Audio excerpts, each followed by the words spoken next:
education, and education is repetition, so that's good, and probably there will be some slides you have seen already. These are my declaration of interest. I just noticed, so that's research grant and equipment, that I have 2 slides for conflict of interest. I'm starting my job of repetition to be sure I do it right, so. Okay, who have seen this slide before? Okay, excellent. So, the problem, as already mentioned many times of this definition, is that there is no gold standard, right? We don't know what's the reality of what we have in mind. And the way we validate this definition, one of the way is to see if the stratification in severity levels correlates with the real prognosis of the patient. And as you can see from the lung safe data, which were obtained after the Berlin definition and which was an observational study led by 2 chairs today, show that indeed the 3 groups, mild, moderate, and severe, had different outcome in terms of survival, duration of ventilation, so giving some validity to this definition. But this is because, again, we don't have the gold standard. One very surprising finding in this study was the amount of patients not being recognized as ARDS. So it's important to mention how this study was done. Every hypoxemic patient, so by hypoxemic, let's take the quick definition of PF ratio below 300. So every hypoxemic patient on a ventilator was enrolled in the study, more or less. And at admission or at enrollment in the study, there was one specific question, which was, does this patient have ARDS? But at the end of the ICU stay, whether the patient died or left the ICU, there was again the same question, was this patient ever qualified as having ARDS? So that's how we looked at the comparison between the, let's say, objective criteria for ARDS, chest X-ray, PF, etc., and the recognition by the clinicians.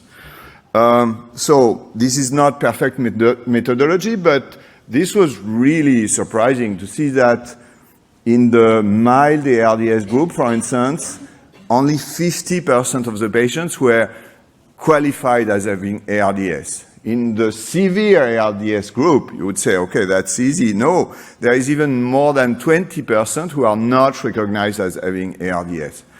And that's come back to I think the question of this talk about clinician versus researcher, because there is no question that we need definition to do research. That's how we enroll patients and think they are comparable. So for clinician, what does it mean having ARDS being diagnosed? I think it means a number of strategies, specifically about, how do you say, symptomatic management of the patients and specifically around mechanical ventilation. So let's say starting with a protective tidal volume, and some people will give a range of tidal volume, or default 6 ml per predicted body weight, and you know the predicted body weight is supposed to remind you that because it's based on the size, the expected size of the normal lung. It also should be a warning to say, okay, we should look at the plateau pressure and the driving pressure. We should be careful about PEEP, whatever the way you are careful about PEEP, using PEEP FiO2 table. In my place, we would use the recruitment to inflation ratio, which we describe. Other places will have other empirical approaches, but that knowing the patient have ARDS, there will be a special attention to all these points. And in fact, in the lung safe, comparing patient recognized or not recognized, The settings were different. The tidal volume was a little bit higher, the PEEP was a bit lower when patients were not recognized as ARDS. It will also target the question about proning the patients, using neuromuscular blocker, even if not all the data go in the same direction. We are reassured by the safety of these medications when they are needed. And then drugs. And probably drugs, that's the really frustrating part because there is nothing really working. And this is where maybe the ARDS definition really does not work because it does not, as discussed before, represent a single pathway, and you have probably every 2 to 5 years a new study about steroids saying, well, it works, it doesn't work, it works, it doesn't work. And very similar to sepsis, right? So both sepsis definition and ARDS definition, when it comes to biological pathway, may not work. However, they do work for the other, they are important. And I just mentioned surfactant, which is not used clinically, but of course the ARDS comes from the IRDS, the infant respiratory distress syndrome, where, you know, having this definition is very important for treatment like surfactant and steroids. And I hope having the diagnosis of ARDS also target the question, should this patient be entered in a research protocol and having a biomarker collected. So it's a bit unfortunate that this definition is not really easily or well accepted by clinicians. And I think it's important to try to think why. So we have already discussed a number of things. I pointed out this kind of ridiculous aspect of the definition, which is the timing. So this is a study describing the clinical course of patients with COVID-19. And you see the beginning of the symptoms. So you have the survivors on the top, the non-survivors on the bottom. And you have the onset of sepsis and the onset of ARDS. So if we had a quiz, I would ask you, there is something impossible on that slide. What is it? It's the fact that you cannot diagnose ARDS at day 9 or day 12. Okay, it's supposed to be in the first 7 days of the symptoms. So that's, again, I know a bit ridiculous, but when it comes to definition and the precise application, that's a problem.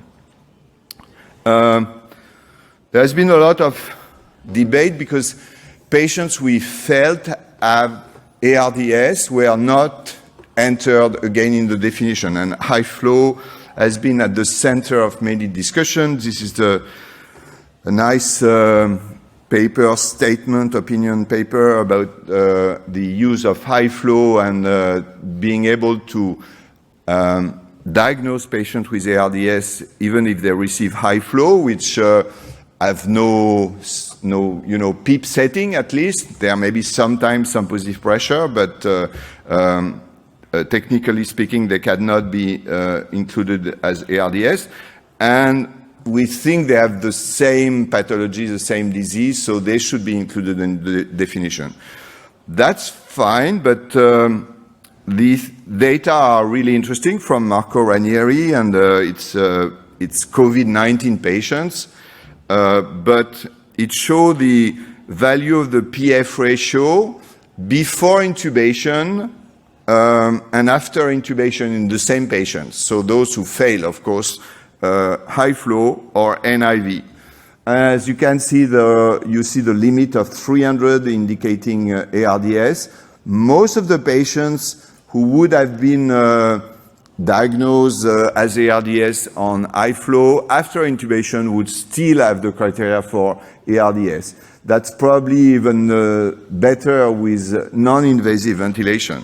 However, this would create a new category of patients. If you look on the left part, it's the very nice colors. I like the colors, but that show the different severity. So the Purple on the top is high flow severity, so the severe ARDS. You see much less severe ARDS after intubation. On the bottom, it's NIV. You see much more mild ARDS after intubation. But the biggest problem, I say problem, not for the patients, but problem for how to use this data, is that the mortality of the patients who have not been intubated, so who would be diagnosed and enrolled into study of ARDS, the mortality of those who were treated with high flow is 4%, and the mortality of patients not intubated treated with an IV would be 1.6%. So that would enroll a large number of patients who have very, very different outcome. And you remember my first slide was to say, this is the way we validate definition, looking at the outcome. So it's going to create confusion. That's cool, maybe. And for NIV, NIV has been also a source of confusion, because some people say we can use the ARDS definition because with NIV we have PEEP, and other people say no, we can't, because when they are off NIV they don't have the definition criteria. And it's a large part of the ARDS population. You see 15% of the patients are treated with NIV. Okay, another source of confusion for sure, which has been discussed already and by Giacomo, is imaging. And I think there are at least two problems with the actual imaging technique we use, the chest X-ray. The first problem is this one. Any speaker talking about ARDS will show an X-ray like that. I noticed, Caroline, your X-ray was very similar. Which are the sickest of the sickest patients? Yes, that's very clear. You see it's two white lungs. You very well see bronchogram, so you know it's alveolar. But that's the sickest patients. And we should not wait to see this severity to say, yes, there are bilateral infiltrate. That may be one of the reasons why there is so much under recognition of ARDS. And when it comes to less severe case, these were X-ray put on the website of the paper in intensive care medicine for the Berlin definition, and showing example of X-ray which are compatible with ARDS, X-ray which are non-compatible with ARDS, and X-ray which are equivocal. I have to tell you, I had to put the label below each X-ray, otherwise I would forget at any time. And every time we do a study, we say the agreement between observer is very poor. So maybe we could do better. There is a randomized study. We did a video, an explanation on the video to train people. And this was tested in a randomized trial before entering patients into the lung safe study. And the results on the right show for the people who have been trained versus the people who have not been trained, there was absolutely no difference in the accuracy, if we can say so, of the diagnosis of bilateral infiltrate. So that's very concerning. And in addition, who have seen this slide before? Okay, excellent. This is the data we extracted from the LungSafe database. Again, on the top, as shown by Giacomo, if you compare the survival of patients with ARDS to unilateral infiltrate, there is a difference. But at the bottom, if you take patients with two quadrants, bilateral versus unilateral, you see absolutely no difference. And again, if you think that the outcome is a kind of validation, you would say, well, we could take this patient in the same category. So some people have been brave. The pediatrician have said, let's get rid of the chest X-ray. And the PARDS, pediatric acute respiratory distress syndrome, is now defined without the need for bilateral infiltrates on the chest X-ray. So that's a possibility. I think people would be nervous to do that for adult ARDS. And the other possibility is maybe to move to lung ultrasound. So lung ultrasound, the biggest problem is the age group. Below 40, I think every intensivist can do ultrasound. Above 50, I would say very, very few. 40 to 50, maybe there is a gray zone, or we can debate. However, it's coming, and it's really a simple technique, at least to get that, to get A lines, which is a normal lung, B lines, which is non-specific at all, but say there is something like pulmonary edema or condensation. You can do more complicated stuff like calculating a lung injury score, but at least saying there is hypoxemia plus B lines, to me that would be very reassuring that it may be something with interstitial or alveolar syndrome. And as already discussed, this has been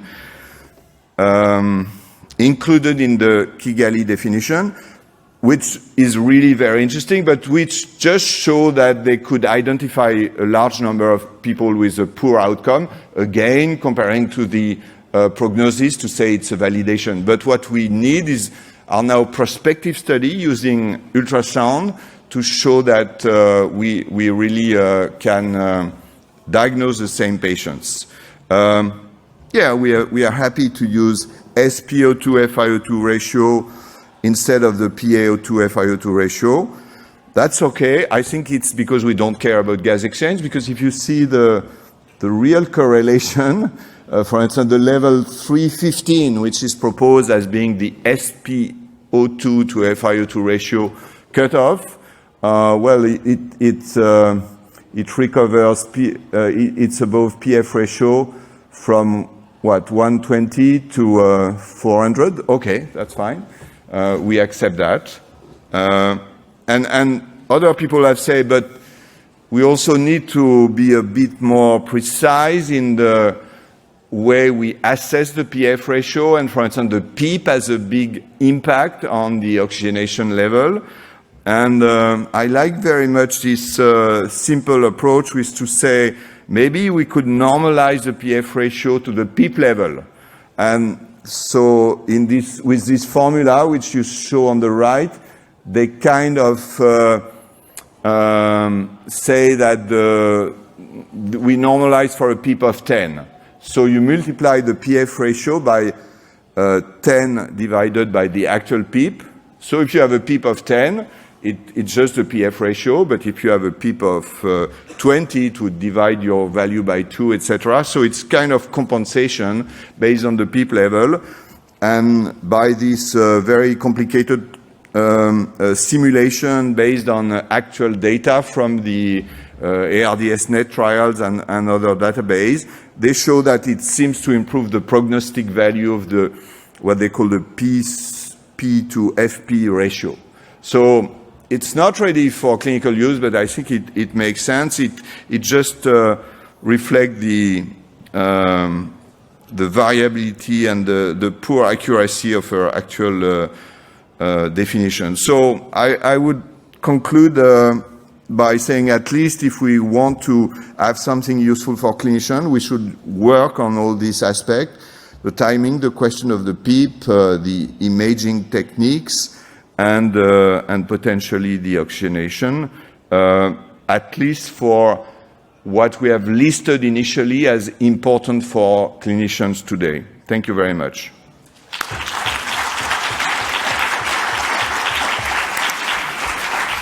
Thank you very much, Laurent. We have time for a question. May I have one? May? Yes, if you can come down. Is there a microphone? Oh, there is, yeah. Just yeah. Okay. Then it's this time I have a short question. Hello. No. Armin Kisbe-Cornejo from Brussels, Belgium. Regarding patients living in altitude, you proposed in the Berlin criteria that there is a formula for this type of situations. Do you think the formula is enough, or should we do more research in order to really understand that this applies in this setting? Yeah, no, that's a very good question. Maybe can I ask you, do you use this formula in altitude? Yes, actually it's nice to see you again, Professor Brochard. Sure. Armin from La Paz. And actually when I did my clinical practice there, we used to use it in some way. The problem is that according to the years, many colleagues and peers started to somehow doubt about the validity that this has for in altitude, because of the levels that they've got from small studies that were done there. Of course, we can discuss the methodology and the design.